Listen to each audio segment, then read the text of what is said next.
Nakiisa ang provincial government ng Maguindanao del Norte sa tree growing activity ng BFP-BARMM sa bayan ng Barira. Ang public service story sa report.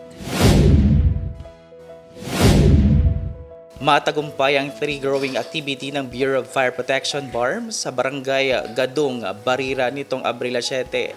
Bahagi umano ito ng patuloy na advokasya para sa pangangalaga ng kalikasan at pagpapalakas ng ugnayan sa komunidad. Isinagawa ang aktibidad sa ilalim ng pamamahala ni Acting Regional Director, Fire Senior Superintendent Cadel Tocalol, kung saan nakipagtulungan ng iba't ibang ahensya at sektor upang maisakatuparan ang pagtatanim ng mga punla.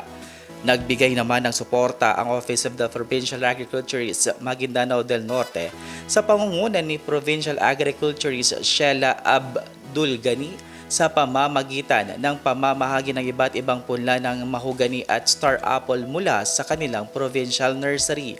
Kinatawan ng tanggapan na aktibong nakiisa si Laila Tago na nagbigay din ng kahalagaan ng sama-samang pagkilos para sa kalikasan.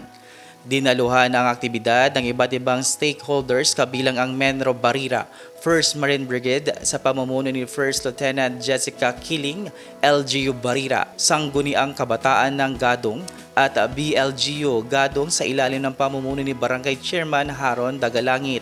Malaki rin ang naging papel ng kabataan sa aktibidad na nagpakita ng aktibong partisipasyon sa pagsusulong ng kamalayan at responsibilidad sa pangangalaga ng kapaligiran. Ipinakita umano ng naturang inisyatiba ang kahalagahan ng pagtutulungan ng mga ahensya ng pamahalaan, lokal na pamahalaan at komunidad sa pagsusulong ng mga programang pangkalikasan tungo sa mas sustenableng hinaharap. Vermon Callis, iMinds, Philippines.